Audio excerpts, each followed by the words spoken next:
Hey guys, it's Justin. I'm coming out with another video. This time the topic's going to be on need to know information for your MS2 or sophomore year in ROTC. So to start out, I want to say that every time you move up in the ROTC program from MS1 year to MS2 year, 2 year to 3 year, 3 year to 4 year, etc., the knowledge is all cumulative. So by the time you start your MS2 year, you're expected to have a basic mastery of what you learn in your MS1 year. So to hit a couple points on that, the basic mastery of what you should know as an MS1 are going to be uniform, DNC, basic PRTs, and personal fitness. So I mentioned all of these in a previous video about what you should know as an MS1, and if you haven't seen that video and you're a little confused on any of those topics, I would really recommend that you go ahead and check it out. But also there's a lot of resources online like the Army Study Guide that you can use to get yourself up to date on any of the information. Okay, so starting with the first thing you're going to learn as an MS2, and quite possibly the most important thing that you will learn as an MS2, is going to be the troop leading procedures. The troop leading procedures are an 8-step process or a checklist that are going to be laid out for you anytime that you're in charge of a mission. A mission can be anything from throwing a birthday party to conducting a tactical ambush on an objective.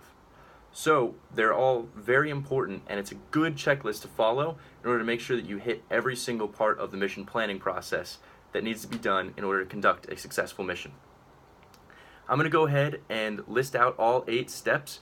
I'm not going to go into too much depth with the TLPs because I probably will make a separate video just for the troop leading procedures as a whole, but I think that they're important to note because it's one of the most important things you will learn throughout ROTC as a whole. Starting with number 1, receive the mission. 2. Issue a warning order. 3. Make a tentative plan. 4. Initiate movement. 5. Conduct recon. 6. Complete the plan.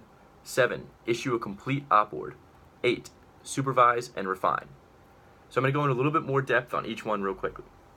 So the first thing you should do anytime that you are going to be leading a mission is make sure that you receive it.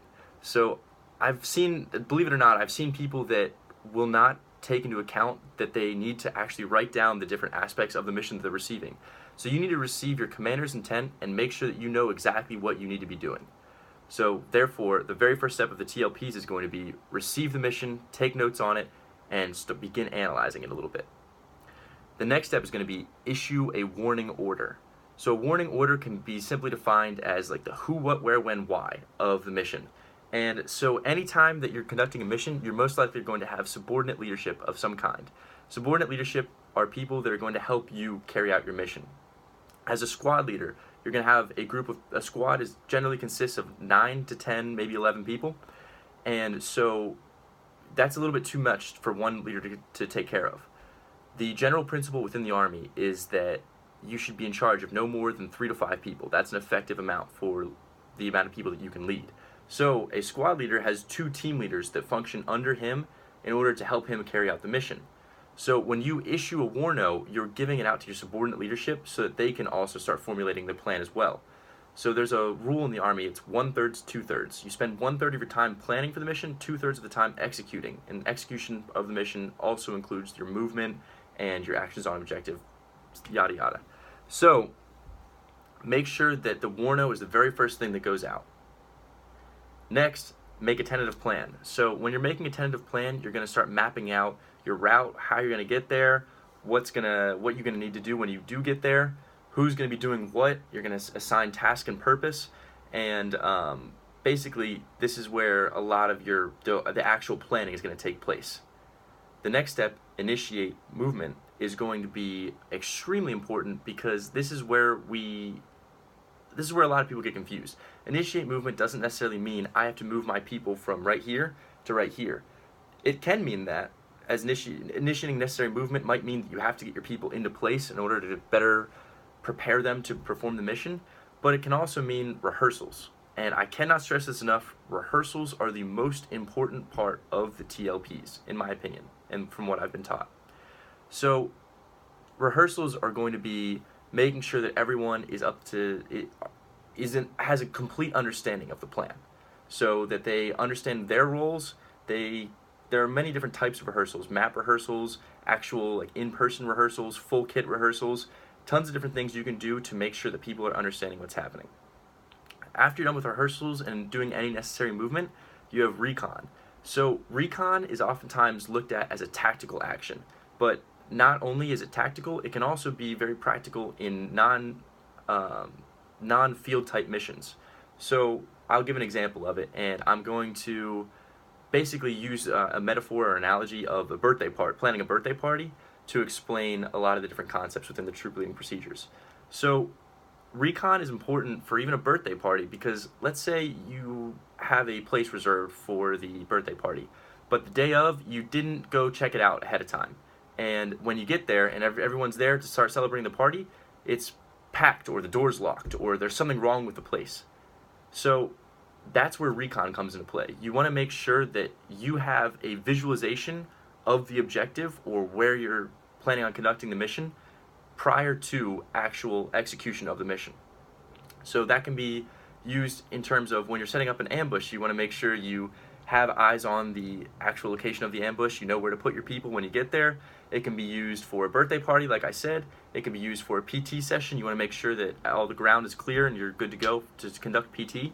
So recon is important to do before you make a complete plan, because depending on your actual visualization of the objective, you might be changing your idea of what it means to, what it's going to take to conduct the mission. The next step is complete the plan. So you're going to take everything into account that you just worked for, and you're going to create a finalized plan. That finalized plan will be issued out in the next step, step number 7. So you're going to be giving that to your subordinate leadership, who will be distributing it down to the lowest level person that's involved. So that can be anywhere between an MS1 or an MS3, depending on what your task is. You want to make sure that everyone that's going to be doing the mission has a complete understanding, or as much as possible, a complete understanding of the mission itself. Then the last step is supervise and refine.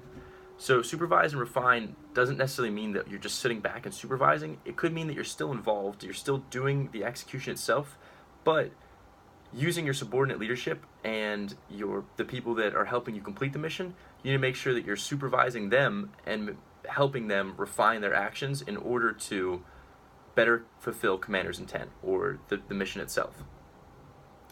That being said, you also need to refine for the next time you complete the mission. So you were assigned to do an ambush this time, but the next mission, you have to do an ambush a week later. So you want to make sure that you're taking notes of what goes well and what doesn't go well, so that you can better prepare yourself for the future. Alright, so that's a brief overview of the troop leading procedures, and once again I want to say that I'm going to go into way more depth later on in different videos about that. But the next concept for what you need to know for your MS2 year is going to be the concept of extreme ownership. The concept of extreme ownership was coined by former Navy SEAL commander Jocko Willink, and he actually came up with a couple videos on extreme ownership, a couple TED Talks that I use now to help explain to my subordinate cadets. But the concept of extreme ownership is that the leader of a group is responsible for everything that group does or fails to do, no matter what. So this is a little bit different than what a lot of leaders do, I think, and it doesn't make sense until I explain it, or until it's explained to them. Because extreme ownership is that, using the analogy of the birthday party, if the mission fails, let's say someone forgot to bring the cake, someone forgot to bring plates, someone forgot to bring silverware, and you can't really celebrate a birthday party if you don't have any of those things, because it's not going to be a very successful birthday party. So a lot of leaders will then look to their subordinates and say, why didn't you bring the cake? Why didn't you bring the silverware? Why didn't you bring the plates? This is all your fault for not bringing those things.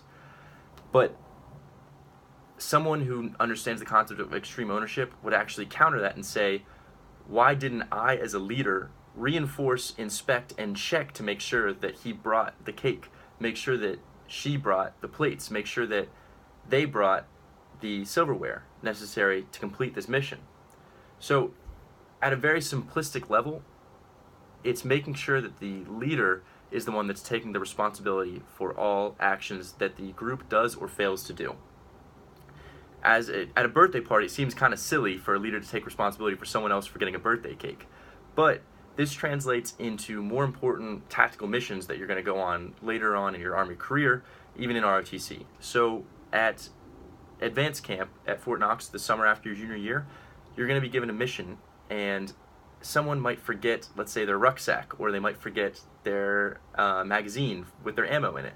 And it suddenly turns into, oh no, I forgot a birthday cake, to, I forgot ammo, we can't fire on this objective, we can't fire at this enemy because we don't have the necessary supplies. And it's the leader's responsibility to do pre-combat checks, pre-combat inspections to make sure that these happen in order to carry on the mission effectively. So the concept of extreme ownership is initially brought on in your sophomore year because that's the first time that you're going to be in charge of a group. So an MS2 in ROTC is going to be acting as the equivalent as an E5 or a sergeant in the Army. They're going to be a team leader. So team leaders in the real Army have 5-6 years of experience possibly, and team leaders in ROTC only have about 1 year of experience, which is why oftentimes the team leader tasks and duties are forgotten and are neglected in ROTC. But they're extremely important still, and the concept of extreme ownership is something that you need to start working on as soon as you take the role of a team leader. That if someone in your team shows up in the wrong uniform, it's not their fault, it's your fault, because you did not remind them adequately. You did not help them enough. You did not make them back brief. You did not make them explain exactly what's going on. Next, I'm going to talk about knowing how to learn new information. So every year that I've been in ROTC so far, I have looked back at the previous year and said, wow, I can't believe how much I did not know. And I think this will be true for every year for the rest of my life probably that I'm in the Army, is that you learn so much over time and gradually through your basic interactions at PT in the morning, at lab, with your mentors, with basically anyone in the program. You're going to learn something new every day. And the ability to learn new information and knowing how to learn it and retain it is going to be an integral skill that you need to develop in your sophomore year. Because your sophomore year is your year of self-study and your year of distinguishing yourself between your peers. As a freshman, it's hard to distinguish yourself with anything besides PT and your GPA because you're not really given a leadership role. So it's hard to prove that you're competent and educated as a leader because you're not going to be in any leadership positions. You're going to be told what to do, told where to be, told what uniform to be in while you're there. Your sophomore year, everything changes with that. So that's the first year that you need to start learning how to learn new information and also look up stuff on various websites. So there's a plethora of resources available to Army cadets, and it's through Army Study Guide. There's a Wikipedia page, there's older cadets. You can use pretty much anything to learn new information, and I really recommend that you reach out to someone that's older than you in your program and you start picking their brain and asking them, what do I need to know? So I'm making this video as a part to try to help people, direct them in the right way, tell them what they might need to know, but I can't summarize and conclude everything that you're going to need to know for your sophomore year because it's going to vary from program to program. Different leaders are going to expect different things out of their people. So that being said, make sure that you understand you need to know how to look things up, basically. And then lastly, I want to say that effective communication and back briefs are one of the other important things that you're going to have to learn your sophomore year. So effective communication can be as simple as sending texts up and down the chain of command, but I want to be wary about that because texting is not a form of leadership. And I've been told this many times by my cadre members. And that's to say that when you get a text down the chain of command, theoretically you could just copy and paste it and send it down, but that's not what leadership necessarily is. Just being able to relay information isn't an effective way to communicate, which remember is a leadership attribute. And I say that because different levels need different information. So you might get a more detailed explanation of why we're doing what we're doing, but it might not make sense to your subordinates. So as a team leader, you need to make sure you pick out and specify exactly what information is important, because remember, when you're sending it down to the freshmen, they've never been in the program before. You have a full year under your belt and you understand a little bit more of what's going on, but they're probably extremely confused about everything that's happening. So remember that, remember what it felt like to be a freshman, and pick out the most important information and let them know. whether it be through text, call, email, etc. But the most effective way to do this would be to meet in person. So I know it's not necessarily possible to meet with your subordinates in person every day, so make sure you have some sort of battle rhythm set up where you're meeting with them as much as possible and explaining to them exactly what's happening. That being said, back briefs are a really effective way to make sure that communication is working without going through extra motions. So if I send down a text that says PT test tomorrow, or sorry, APFT tomorrow at 05:15, this is the uniform, etc., and then I send it down to them and I ask, okay, when's the PT test? What uniform do you need to be in? Why are we doing it? Just simply those three questions, that's what a back brief is. So you're asking them to answer those questions based on the information that you sent down. And basically what that's going to do is it's going to make sure that they understood the information and are able to reciprocate the information back to you so that they understand it and they can move forward with it. Because sometimes you might be sending things down, like I've in years past, we've had team leaders send down, bring your flick or your fighting load carrier, and the freshmen didn't say anything because they didn't understand what a flick was, they didn't know what question to ask, and so they showed up without their flick, and the team leader said, what the heck, man, why didn't you come and bring your gear that I told you to bring? And the freshman said, I didn't know what that gear, what that text meant, and I didn't want to seem foolish by asking a question. So back briefs can help prevent this kind of miscommunication, and also it can allow you to start taking ownership a little bit earlier. So a lot of times team leader roles are looked over, and MS2 year is important because it's the first year that you guys are going to have actual expectations as leaders placed on you. And the team leader role is one of the most important roles in the entire Army. So make sure that you self-study and are ready to go when it comes to your MS2 year, because this is extremely important in making sure that your program continues to develop and that you help your freshmen develop and you continue to learn yourself and grow as a leader. Alright, if you like this video, please like, comment, and subscribe. And if you have any questions about any other further details about MS2 year, I'll be able to answer your questions hopefully with either a comment response or a direct message. So thank you, I appreciate it, and I'll talk to you later. Bye.